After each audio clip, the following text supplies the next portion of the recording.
إن الحمد لله نحمده ونستعينه ونستغفره ونعوذ بالله من شرور أنفسنا وسيئات أعمالنا من يهده الله فلا مضل له ومن يضلله فلا هادي له أشهد أن لا إله إلا الله وحده لا شريك له وأشهد أن محمدا عبد الله ورسول الله اللهم صل على محمد وعلى آله وأصحابه ومن تبعهم بإحسان إلى يوم الدين وبعد يا أيها الذين آمنوا اتقوا الله حق تقاته ولا تموتن إلا وأنتم مسلمون وبعد فإن أصدق الحديث كتاب الله وخير الهدي هدي محمد صلى الله عليه وآله وسلم وشر الأمور محدثاتها إن كل محدثة بدعة وكل بدعة ضلالة وكل ضلالة في النار. Ikhwati rahimani wa rahimakumullah, kita melanjutkan kitab Al-Fusul fi Sirati Rasul di Syekh Al-Imam Al-Hafidh Ibn Katsir rahimahullah ta'ala. Qala al-Imam rahimahullah ta'ala, berkata Imam rahimahullah ta'ala, wa bata Rasulullah sallallahu alaihi wasallam. Nah, udah kita ini lanjutkan. Kemarin terakhir sampai perang Badar toh? Sahih? Sampai kepada apa? Halaman berapa?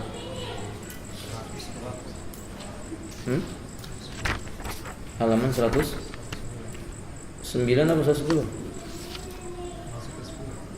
Baik, kita lihat di halaman 109-nya.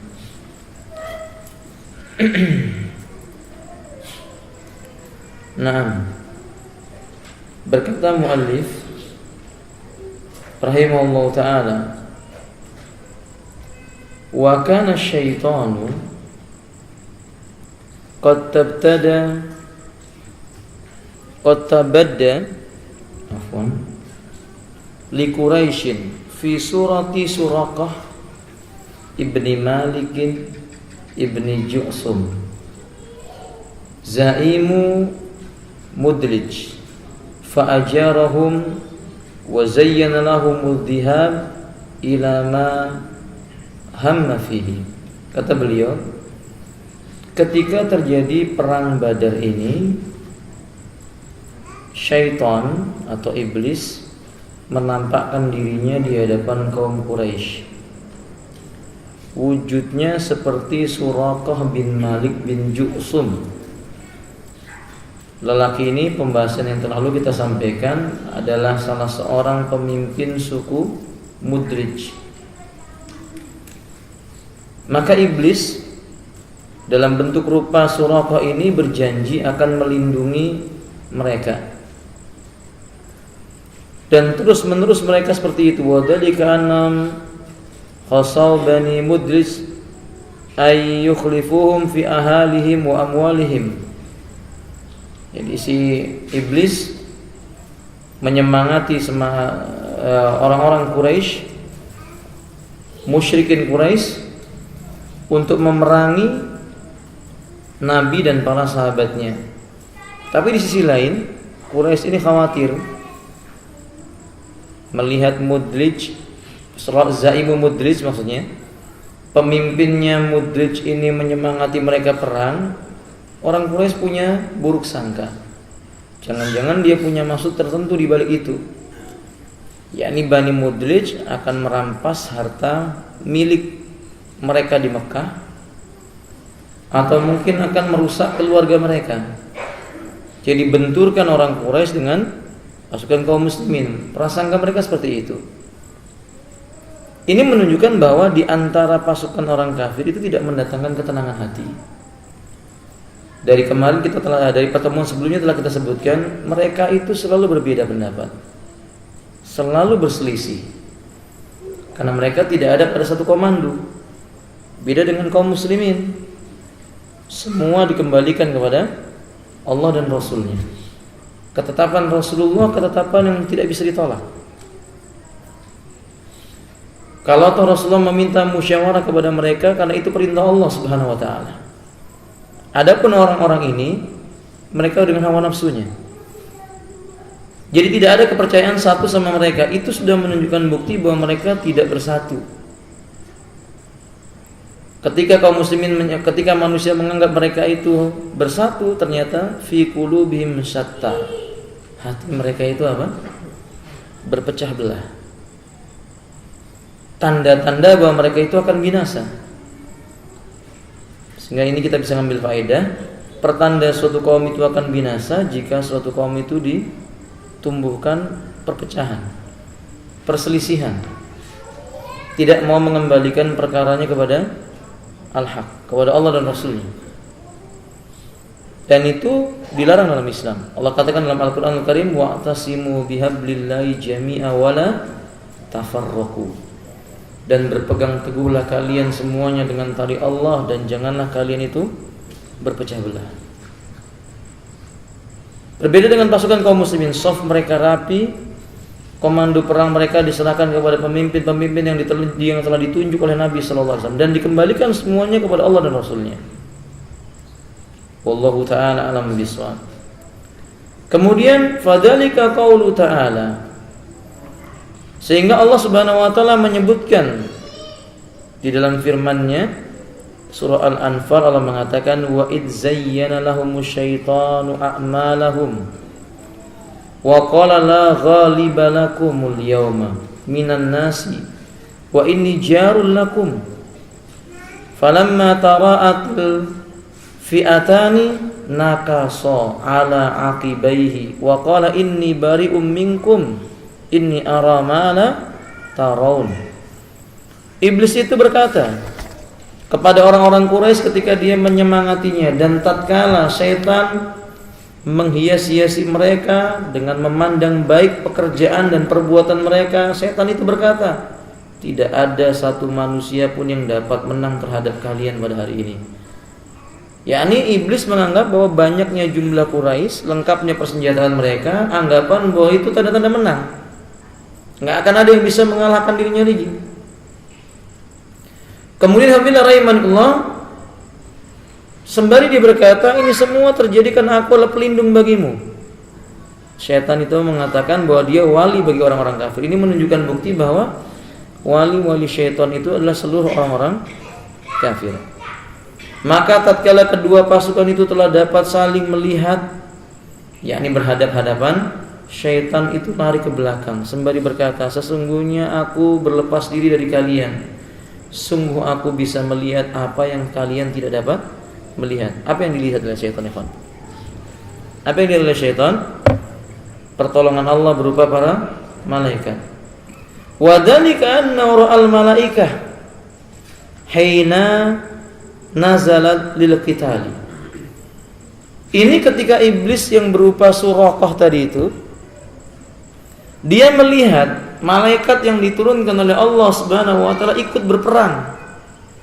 Wa ra'a ma la qibala lahu bihi fa farra wa qatalatil malaikah kama amara Allah taala. Iblis merasa takut karena ia melihat lawan yang tidak seimbang. Setan pun lari. Ini faedah. Siapapun yang meminta tolong kepada selain Allah, maka Allah akan biarkan ia bersama dengan orang yang dimintai tolong itu. Misalnya seseorang bertawakal dengan apa? Jimat. Man alaqa fi 'unuqihi tamiman. Barang siapa dia menggantungkan, mengalungkan di lehernya itu tamimah atau tamaim. Apa itu tamimah? Kalung-kalung jimat. Maka kata Nabi sallallahu alaihi wasallam, maka Allah akan mewakilkan ia bersama jimat itu dan meninggalkannya. Atau kama qala alaihi wasallam. Allah tidak akan menolong dirinya. Maka barang siapa yang menjadikan setan sebagai penolongnya, maka Allah tidak akan memenangkan mereka. Allah tidak akan menurunkan pertolongan kepada mereka, dan Allah tidak akan mengampuni mereka jika mati mereka bertempat tinggal di dalam neraka karena mereka kafir. Innal ladzina kafaru min ahlil kitabi wal musyrikina fi nari jahannam khalidina fiha. Sungguh orang kafir dari kalangan ahlul kitab dan musyrikin itu tempat tinggalnya neraka jahanam, mereka kekal di dalamnya selama-lamanya. 6. Jadi iblis melihat apa yang tidak dilihat oleh manusia. Sebagian para ulama dari sini menyebutkan di antara sesuatu yang dimiliki oleh syaitan itu adalah setan bisa melihat kita, kita tidak bisa melihat mereka dalam rupa aslinya. Kadang-kadang setan melihat apa yang tidak dilihat oleh manusia. Ketika Allah menyebutkan ala unabbiukum bi akhsarinal a'mala, ala unabbiukum bi akhsarinal a'mala alladzina dhalla sa'yuhum fi hayatid dunya. Maukah aku beritakan kepada kalian sekelompok manusia yang paling bangkrut dari segi amalnya, yang mereka tersesat di kehidupan dunianya. Ketika itu Ibnu Abbas mengatakan mereka itu adalah para dukun yang bekerja sama dengan apa? Syaitan atau jin. Maka siapa saja yang bekerja sama dengan syaitan atau jin, dia akan bangkrut, dia akan binasa, dia tersesat, dia tidak mempunyai tempat di surga. Nah, ketika mereka melihat, ketika setan ini melihat apa yang tidak dilihat oleh orang-orang Quraisy, si setan ini pun lari. Sebagaimana ia berkata, "Inni bari'um minkum." Seperti itu pula nanti di yaumil qiyamah, setan-setan itu akan berkata kepada manusia-manusia yang mengikutinya dengan berkata, "Inni bari'um minkum." Aku berlepas diri dari kalian.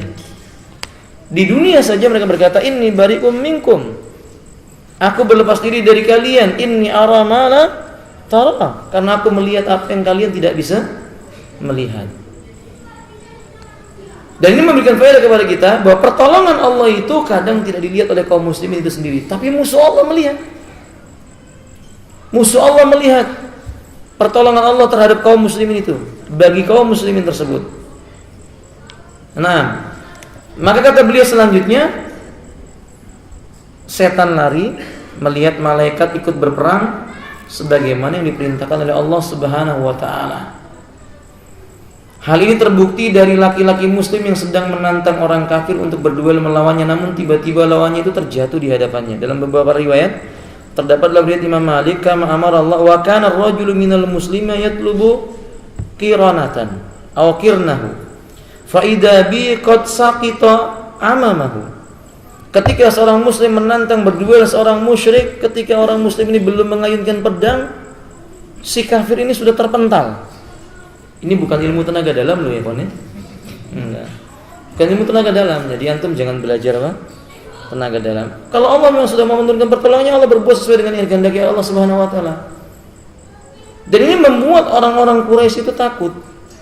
Itu belum mengayunkan pedang, apalagi ketika kaum muslimin mengayunkan pedang. Seperti siapa ya kawan? Abu Dujana. Ketika Abu Dujana berhadapan dengan musuh yang badannya 2 kali lebih besar dari dia, pedangnya 3 kali lipat lebih tebal dari pedangnya Abu Dujana. Abu Dujana mengayunkan pedang 1 kali, terbelah tubuh musuh itu, bukan terpotong ya, terbelah dari atas ke bawah sampai ke selangkahnya, belah jadi 2. Kayaknya itu mustahil bagi kita. Ya kan? Mau kita motong kayu aja belum bisa langsung sekali timpas, ya kan? Ini terbelah menjadi 2. Itu jelas pertolongannya Allah Subhanahu wa taala. Dan ini membuat kecil hatinya orang-orang Quraisy. Allahu akbar. Dan ini jelas ikhwafillah rahimani karamah diberikan oleh Allah kepada kaum muslimin karena mereka adalah wali-walinya Allah taala. Wa mana Allahul muslimina aktafal musyrikina fa kana awwalu man farra minhum Khalid ibn al-A'lam. Allah menolong kaum muslimin, menganugerahkan kemenangan kepada kaum muslimin dengan cara meletakkan rasa takut di leher-leher dan pundak-pundak orang musyrikin. Jadi melihat orang musyrik itu terpental, melihat seorang musyrik itu terbelah menjadi 2, melihat pemimpin-pemimpin orang musyrik itu meninggal dunia seperti siapa? Kemarin sudah saya sebutkan pertemuan sebelumnya, ketika dibuang di sumur Badar. Siapa saja mereka? Jelas Abu Jahal. Namanya siapa Abu Jahal? Abu Jahal itu namanya siapa? Amr ibnu Hisham. Iya. Taib. Yang juga digelari dengan apa? Abul Hakam. Selain itu siapa? Selain itu siapa? Putranya Syaibah. Saya bantu. Siapa ya, Fan? Masa ini lupa lagi. Siapa? Siapa Abu Dafa? Mana Abu Dafa? Enggak ada Abu Dafa. Nah, siapa Abu Dafa? Siapa di antaranya? yang mati di medan Badar dari kelompok Quraisy? Utbah. Siapa lagi? Siapa lagi? Saya minta sebutkan 4. Tadi sudah Abu Jahal, kemudian Utbah, kemudian siapa? Siapa tadi yang ngomong? Al-Walid, benar, Al-Walid. Kemudian siapa? Ubaidah. Utbah. Wallahu a'lam bishawab. Ala kulli ikhwafillah rahimanillah, di antaranya 4 tokoh ini mereka mati di medan Badar membuat orang Quraisy itu hatinya menjadi kecut. Menjadi kecil. Dari sini ikhwafillah rahimanillah ada faedah. Di antara keistimewaan umatnya Muhammad sallallahu alaihi wasallam, musuh itu dibuat takut sebelum berperang. Demikian pula Rasulullah diberi keutamaan itu. Rasul diberi keutamaan sebulan sebelum sampai di tujuan, musuhnya sudah ketakutan. Nah, sama di zaman sekarang, coba antum lihat. Orang kafir itu lihat apa? Jenggotnya kaum muslimin sudah ketakutan. Tadi saya lihat di sebuah YouTube ceramah orang Amerika yang masuk Islam. Salah satunya dia menggambarkan bahwa orang Islam itu sebelum dia masuk Islam digambarkan seperti orang yang gila, hilang akal, membunuh orang semaunya. Jadi yang dia pahami bahwa orang Islam itu pasti orang Arab, dan orang Arab itu biasanya suka membunuh orang di mana saja selain yang beragama apa? Islam. Tapi setelah dia mengenal Islam, maka dia tahu bahwa Islam itu sesuatu yang indah. Dia menyimpulkan bahwa orang kafir itu lihat jenggotnya orang muslim sudah apa? Takut. Sahih kan? Coba lihat, antum kalau ada orang kafir antum pandengin aja. Dia antum lihat sambil pegang apa? Jenggot antum. Itu udah gemeteran itu insyaallah kan ini. Baik. Bagaimana tidak? Orang itu melihat kita sebagaimana Umar menyebutkan faraitu al-musyrikina yakhafu alaina bal akhwafu minallahi ta'ala. Mereka itu orang musyrik aku lihat melihat kita kaum muslimin lebih takut dibandingkan mereka kepada Allah Ta'ala. Faham ya kawan? Jadi mereka itu takut kepada kita. Itu menunjukkan mereka itu bodoh, padahal kita ini apa? Manusia juga. Nah, kata dia. Ya bagaimana tidak kaum muslimin itu jenggotan, celananya cingkrang menunjukkan dia enggak doyan dunia, padahal doyan juga gitu kan ya. Tapi mereka takut. Itu faedah, dimasukkan dalam hati orang-orang kafir rasa takut. Dan ini kata Syekhul Islam Ibnu Taimiyah, karakteristik yang diberikan kepada ahlu tauhid oleh Allah Subhanahu wa taala. Ketika ahlu tauhid itu melaksanakan Islam dengan benar. Tapi ketika Islam itu ditinggalkan sedikit demi sedikit, Nabi mengatakan dalam riwayat Imam Abu Daud. Dalam riwayat Imam Abu Daud Nabi mengatakan idza tabayatum bil inah. Bila kalian sudah melakukan dagang inah. Apa inah itu, kawan? Jual beli dengan sistem apa? Riba. Contoh, si A datang kepada si B berhutang. Sama si B enggak dikasih hutang, dikasih buku, dikasih air. Ini air harganya 20.000. Tapi dia berpesan jual sama anak saya. Dijuallah ke anaknya dengan harga 18.000. Padahal tadi harganya berapa? Berarti si A punya hutang sama si B berapa ya, kawan? 20.000. Plus rugi berapa ribu? 2.000. Itu namanya jual beli inah. Itu riba. Dan sekarang sudah ada sistem jual beli seperti ini. Sistem jual beli dengan cara inah. Faham tak? Misalnya kalau antum membeli rumah kredit 12 bulan. Per bulannya antum bayar misalnya 50 juta. 2 kali antum bayar, antum merasa berat. Sudah saya mau ngambil yang 30 juta per bulan. Tapi jalannya makin panjang, berubah. Paham? Dari 50 juta berubah pada bulan yang ketiga antum membayar berapa? 30 juta. Tapi jalannya makin panjang, artinya makin banyak nilainya. Nah, itu juga disebut dengan apa? Inah. Itu dilarang dalam Islam. Faham tak, ya? Nah, itu sudah ada di zaman kita. Idza tabayatum bil inah, bila kalian melakukan jual beli dengan cara inah, wa akhadtum aznabal baqar. Dan kalian mulai berjalan memegang ekor sapi di belakang sapi. Ini kinayah ini. Waraditum bizara, dan kalian redha dengan bercocok tanam. Ini kinayah. Kinayah bila nanti kaum muslimin sudah kiblatnya itu dunia. Kesibukannya hanya urusan dunia saja. Sallallahu alaikumul dhul. Allah akan menimpakan kepada kalian kehinaan. Kata Imam Ahmad, dicabutnya rasa takut orang musyrik kepada kaum muslimin. Itu salah satu contohnya. Na'udzubillah min dzalik. Nas'alullah ta'ala as-salama wal afiyah. Allahumma amin. Maka Nabi mengatakan, la yanzi'uhu ankum, kehinaan yang menimpa kalian tidak akan dicabut oleh Allah dari diri kalian, hatta tarji'una ila dinikum, sampai kalian kembali kepada nilai-nilai agama kalian. Umar mengatakan, innana qaumun a'azzanallahu bil Islam. Kita ini suatu kaum dimuliakan oleh Allah dengan sebab agama Islam.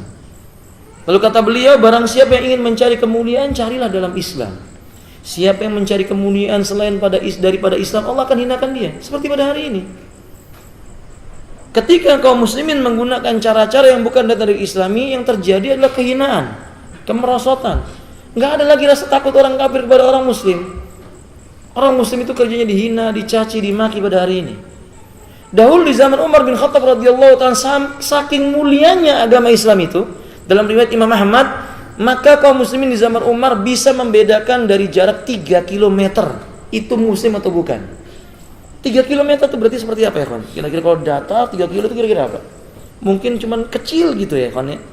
Atau sesuatu garis lurus gitu. Tapi seorang muslim di zaman itu, dia tahu itu muslim atau bukan, dia tahu dengan melihat penampakannya saja, penglihatan yang ada padanya itu.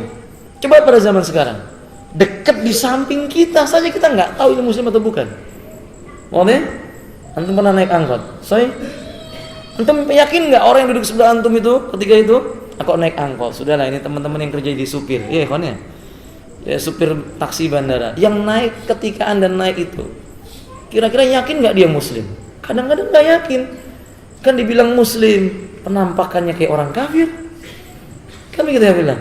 Tapi kebanyakan munculnya di negeri muslim. Itu kenyataannya demikian. Sehingga Islam itu terasa asing sekali. Pakai jilbab, wah ini muslimah, yakin nih muslimah.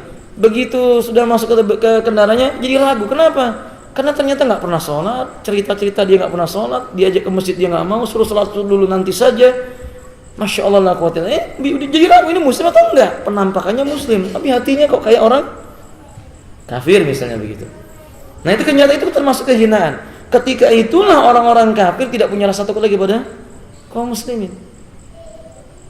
Saya teringat sekali, alhamdulillah, yakni di masa kami masih kecil, ya mungkin sekitar 30 tahun yang lalu, orang-orang Nasrani itu kalau mau lewat di hadapan kita kaum muslimin, mereka biasa mengucapkan kalimat apa?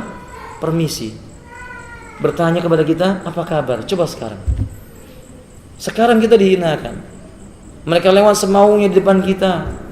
Bahkan kita di negeri ini sendiri, yang mayoritasnya kaum muslimin, syiar-syiar Islam itu dipersulit.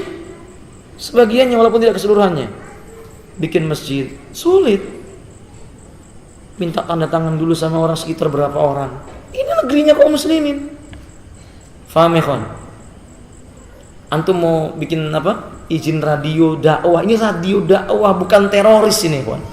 Bukan radio teroris, bukan radio orang pemberontak, ini radio dakwah. Coba antum lihat, sulitnya luar biasa. Dihalang-halangi. Dan yang menghalangi siapa? Kaum muslimin sendiri. Saya antum ya kawan? Itu hakik. Pada saat itulah kaum muslimin ditertawakan oleh orang-orang kafir.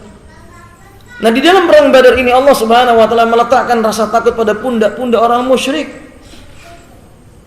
Sehingga dalam riwayat Imam Ahmad, mereka melihat seorang muslim itu seolah-olah tidak bisa diatasi kecuali dengan 10 orang musyrik. Jadi ketika itu perbandingannya 1 banding 10 atau 1 banding 3. Minimal itu. Masya Allah, la quwwata illa billah. Bandingkan dengan sekarang, alhamdulillah. Bandingkan dengan sekarang, setiap orang kafir beralasan dengan apa? Hak asasi manusia.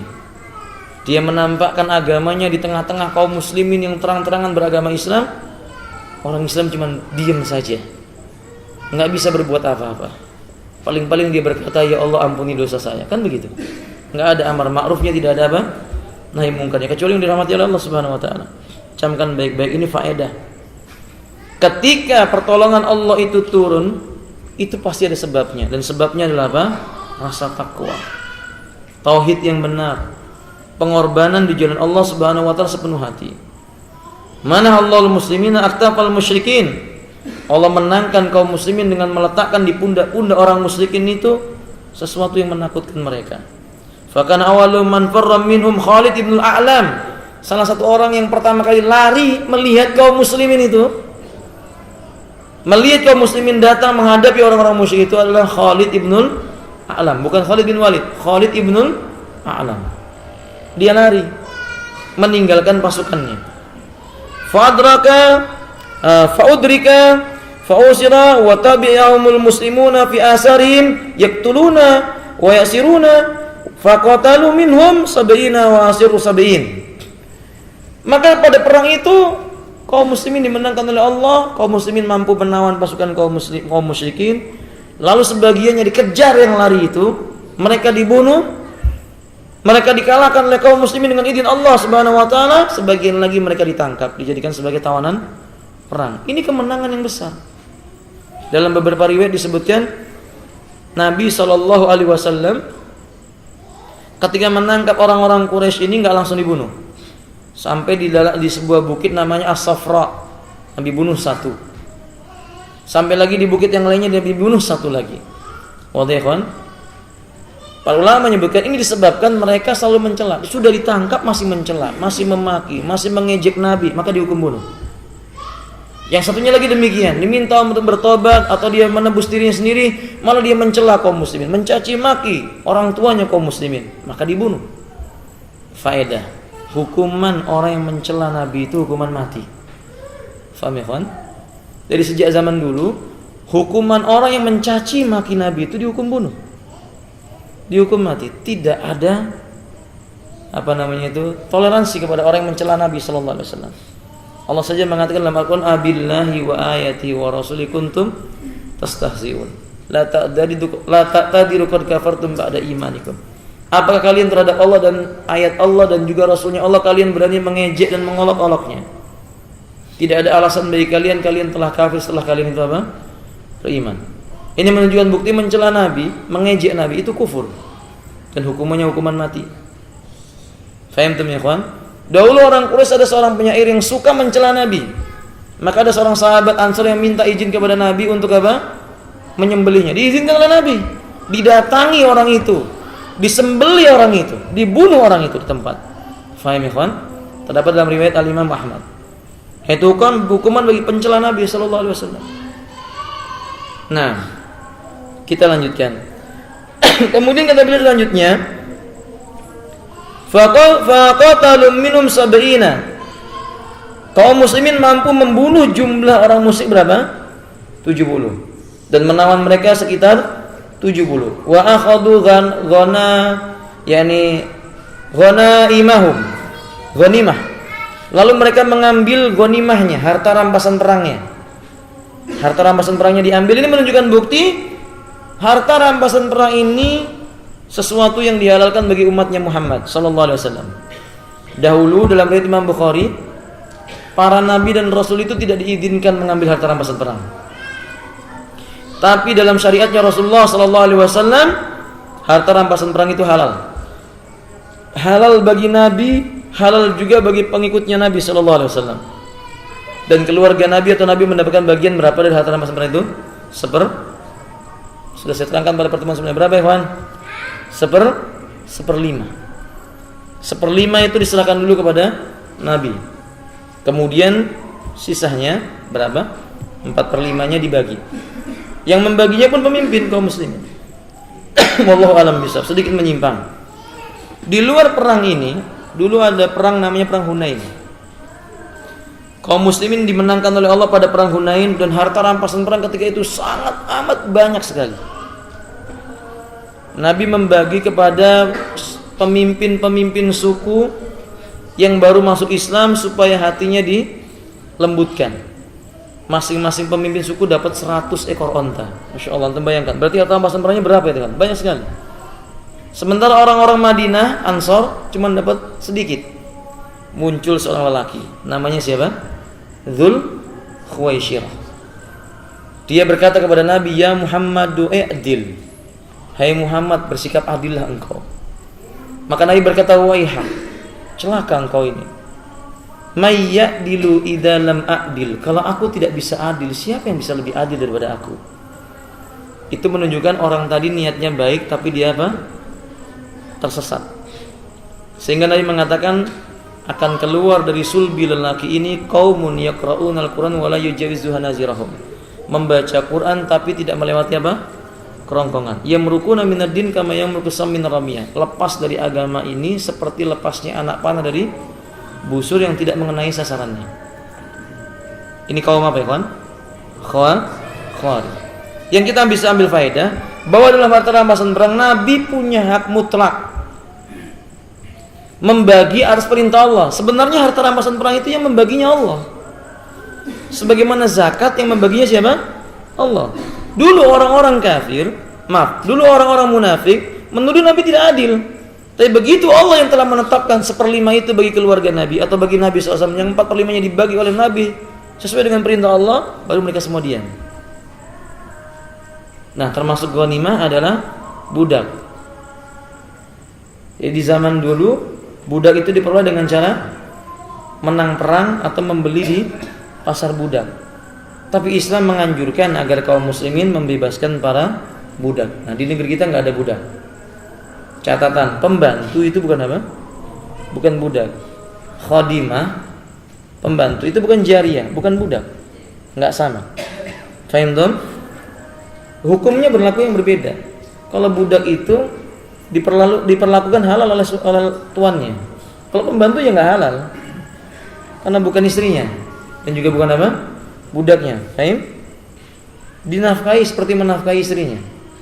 Cuman bedanya dia tidak menerima apa? Warisan. Kalau budak meninggal dunia, seluruh hartanya dimiliki oleh siapa? Tuannya, tidak diwariskan kepada anak cucunya. Fahim tuh ya, Pak? Nah, kata kembali kepada pembahasan. Lalu beliau mengatakan fakana min jumlatin min man qutila minal musyrikin mimman summiya Rasulullah sallallahu alaihi wasallam maudi'ahu bil amsi. Nah, jumlah orang yang dikumpulkan meninggal dunia di medan Badar itu diantaranya lelaki-lelaki yang disebut oleh Nabi tempat-tempat di mana dia mati. Seperti Abu Jahal, dia adalah Abul Hakam, Amr ibnu Hisham, la'anahullah, semoga Allah melaknatnya. Kemudian yang membunuhnya siapa, ikhwan?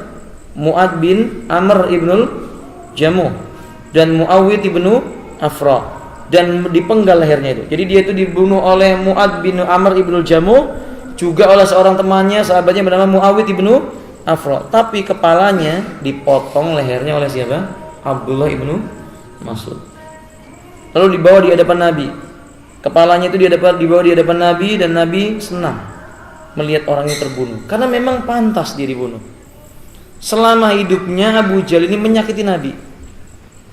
Sejak Nabi mengatakan bahwa beliau adalah utusan Allah, tidak ada hari melainkan Abu Jahal itu menyakiti Rasul, ngompori orang untuk berbuat kejelekan. Sama dengan yang satunya lagi, siapa? Abu Lahab. Abu Lahab lebih dahsyat lagi pengingkarannya kepada Nabi sallallahu alaihi wasallam, sampai anak-anaknya Abu Lahab itu diizinkan menendang pinggangnya Nabi. Padahal dua anaknya Abu Lahab itu dulunya menantunya Rasulullah sallallahu alaihi wasallam. Faham ya, kan? Tapi ketika Nabi mengatakan bahwa dia adalah utusan Allah, maka dia menceraikan anaknya Nabi itu, kemudian pinggang Nabi didorong, ditendang sampai jatuh. Lalu Nabi mengatakan, sungguh engkau akan diterkam oleh salah satu singa di antara singa-singanya Allah. Ternyata benar, yang menendang itu diterkam oleh singa di padang pasir. Shadaqa Rasulullah sallallahu alaihi wasallam. Nah, mikafillah rahimanillah. Di sini maka kita bisa mengambil faedah, boleh strategi perang itu membuat takut hati musuh. Contohnya dengan memenggal kepalanya pemimpin orang kafir. Faham ya, kan? Kalau kerusakan mereka itu sudah sangat amat menyakiti kaum muslimin, sudah sangat amat suka menodai dan membunuh harga dirinya kaum muslimin, mereka boleh disembelih. Tapi ingat, Nabi mengajarkan kepada kaum muslimin membunuhnya dengan cara yang baik. Innallaha kataba alainal ihsan ala kulli syai'. Allah memerintahkan kepada kita berbuat kebaikan pada segala sesuatu. Fa idza qataltum fa ahsinul qitlah. Kalau kalian mau membunuh, bunuhlah dengan cara yang baik. Faham? Enggak boleh pakai silet dipotong pelan-pelan gitu, enggak boleh. Ya harus dengan apa? Sekali tebas kemudian apa? Putus. Ini yang diajarkan dalam Islam. Dan itu boleh. Wallahu a'lam bishawab. Dipotong, ditambahkan supaya untuk menakut-nakuti orang Quraisy boleh, tidak ada masalah. Itu strategi dalam perang. Dengan catatan itu sesuai dengan apa yang telah mereka apa? Lakukan. Kalau enggak maka enggak boleh. Memutilasi tidak boleh. Dalam jihad fisabilillah di antara etikanya enggak boleh memotong-motong musuh. Dicincang-cincang tidak boleh. Atau menginterogasi musuh dengan cara disiksa yang tidak beradab. Potong telinganya satu, enggak mau ngaku, potong satunya lagi, tarik jempol apa namanya? Kakinya dipotong, itu enggak boleh dalam Islam. Dalam Islam kalau mau dibunuh saja. Paham ya kawan? Nah demikian. Tidak disiksa dengan cara yang seperti itu. Nah ini apa yang dilakukan oleh para sahabat ketika pada perang Badar itu. Dan Nabi SAW kemudian memerintahkan mereka-mereka yang terbunuh seperti siapa tadi? Abu Jahal atau namanya siapa? Amr ibnu Hisam. Kemudian Utbah wa Syaibah ibnu Rabi'ah, Al-Walid ibnu Utbah. Mereka ini juga terbunuh. Maka mereka diperintahkan Nabi diseret ke dalam sebuah sumur yang ada di Badar. Yakni sumur yang tidak ada airnya. Lalu ditutup. Kemudian Nabi SAW berkata kepada mereka, bi'sa asiratun nabi kuntum li nabiyikum, sebaik-baik manusia yang sejelek-jelek manusia yang mempergauli nabinya adalah kalian terhadap nabi kalian. Kalian itu orang yang paling jelek bersikap kepada para nabi kalian. Lalu kata beliau, kadzabtumuni wa saddaqani an-nas. Kalian dustakan aku sementara manusia percaya denganku. Siapa manusia di sini? Siapa? Muhajirin dan Ansor. Kemudian kata beliau, wa khadaltumuni wa nasraniyan nas. Kalian hinakan aku. Manusia sebagian mereka menolong aku. Siapa di sini? Ansor. Ini pujian kepada orang Ansor. Lalu kata beliau, kalian keluarkan aku sementara sebagian mereka manusia memberikan tempat tinggal untukku. Siapa mereka di sini juga, Ivan? Ansor. Maka Nabi berkata, may yuhibbul ansor ahabbahullah ta'ala. Siapa yang mencintai kaum Ansor, Allah cinta kepada mereka. Allah cinta kepada dirinya. Paham? Orang yang cinta kepada orang Ansor maka dicintai oleh siapa? Allah. Syiah itu benci sama Ansor. Hampir tidak ada orang Ansor yang tidak dikafirkan. Semua orang Ansor dikafirkan sama Syiah. Faham tuh? Ini perseteruan antara Allah dengan orang Syiah. Orang Syiah itu dia tidak tahu kalau Allah cinta kepada siapa? Ansor. Mereka benci sama Ansor. Apa pantas orang Syiah itu disebut Muslim? Enggak, kafir mereka itu. Faham tuh ya kawan? Nah, Syiah menyimpan dendam kepada orang Ansor dengan alasan karena mereka mengatakan membiarkan Nabi SAW dimakamkan di rumahnya Aisyah. Karena mereka sangat benci dengan siapa? Aisyah. Syiah membenci Jibril gara-gara Jibril titip salam kepada siapa? Aisyah. Jadi setiap orang yang mencintai Aisyah dibenci oleh orang Syiah. Ansor itu mencintai Aisyah. Faham ya kawan? Orang Ansor itu menjadikan Aisyah sebagai ibu bagi mereka. Tapi Syiah membenci Aisyah. Allah mencintai Ansor, orang Syiah membenci Ansor. Orang Ansor mencintai Aisyah, orang Syiah membenci Aisyah. Maka hampir tidak ada yang selamat dari kekotoran dan kelancangannya orang Syiah. Para sahabat itu hampir tidak ada yang selamat. Faham? Kecuali beberapa orang saja, misalnya Salman Al-Farisi. Itu pun karena apa ya? Tendensi kesukuan atau kenegaraan. Salman berasal dari mana? Persia. Syiah hidup di mana?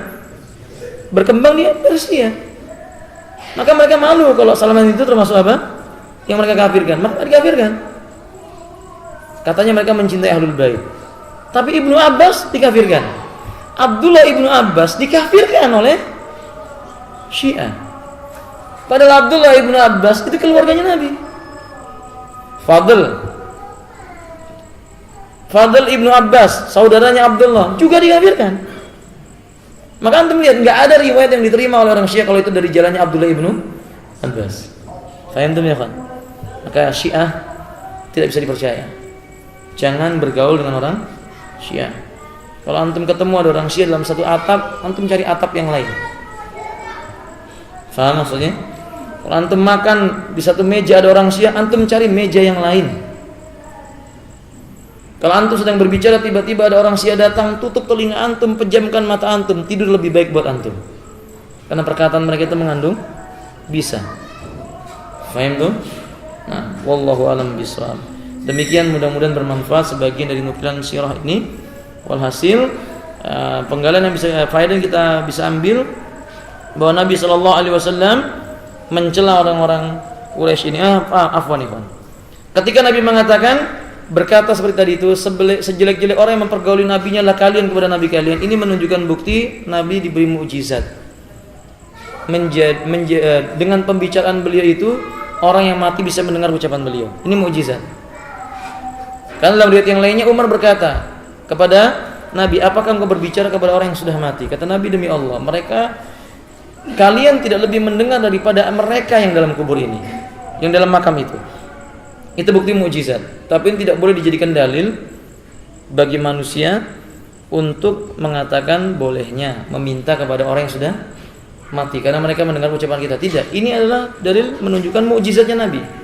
Buktinya Umar berkata, apakah engkau bicara dengan orang mati? Berarti para sahabat meyakini orang mati tidak bisa diajak bicara. Fahim tuh ya, Fan? Nah, mudah-mudahan bermanfaat. Wallahu a'lam bishawab. Ada pertanyaan? Subhanakallahumma wa bihamdika, asyhadu an la ilaha illa anta, astaghfiruka wa atubu ilaik. Assalamualaikum warahmatullahi wabarakatuh.